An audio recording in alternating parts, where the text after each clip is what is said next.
27 जनवरी 1947 को बसंत पंचमी मना चुकी इठलाती प्रकृति के संग भारत अपनी आज़ादी की राह तकता अपने ही लोगों के झगड़ों से मायूस हो रहा था। दिल्ली से लंदन तक लगातार बैठकें चल रही थीं। मुझे याद है वो खूबसूरत लम्हा। तारीख थी 20 फरवरी 1947।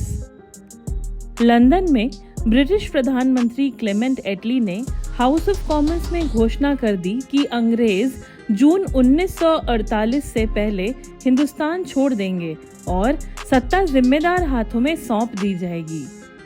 ये सुनते ही मेरा जिस्म आज़ादी की खुशबू से महक उठा। 19 फरवरी 1947 की सुबह नाश्ता कर रहे वाइसरॉय वावेल को जैसे ही लंदन से गोपनीय तार मिला तो पहले वे थोड़े गंभीर हुए, फिर मुस्कुरा कर बोले, आखिर उन्होंने मुझे भगा दिया। क्योंकि नए viceroy Louis Francis Albert Victor Nicholas Mountbatten को आज़ादी देने का जिम्मा सौंपा गया था।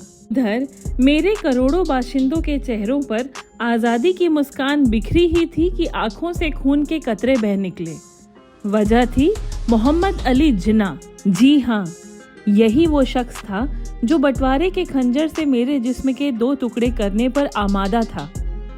जिन्ना ने साफ साफ कह दिया था कि उनकी पार्टी हिंदुस्तान का बंटवारा चाहती है, नहीं तो ये देश ध्वस्त हो जाएगा। वहीं लंदन में लेबर पार्टी के नुमाइंदे ये गणित बिठाने में लगे थे कि बंटवारे के जरिए किस तरह हिंदुस्तान में नफरत का बीज बोएं कि देश में तबाही भी मच जाए और उनके दामन पर दाग भी न लगे।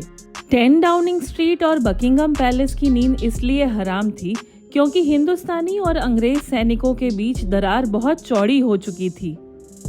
रॉयल एयरफोर्स के अंग्रेज अफसरों ने तो विद्रोह ही कर दिया था।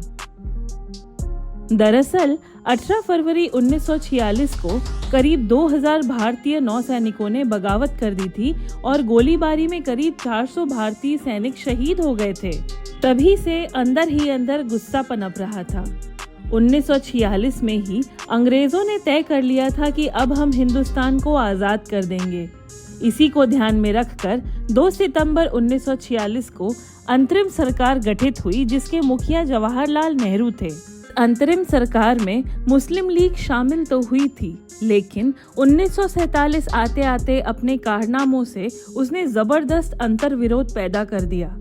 नतीजा ये कि फरवरी 1947 में नेहरू का धैर्य टूटा और उन्होंने मांग कर दी कि लीग के मंत्री त्यागपत्र दे दें। सरदार पटेल ने भी कड़ी चेतावनी दी कि मुस्लिम लीग के सदस्य फॉरेन कैबिनेट नहीं छोड़ेंगे तो कांग्रेस के सदस्य त्यागपत्र दे देंगे। हालांकि नए वाइसरॉय का नाम और आज़ादी की तारीख तय होने की घोषणा ने इस गहमा गहमी को कुछ दिन शांत कर दिया था।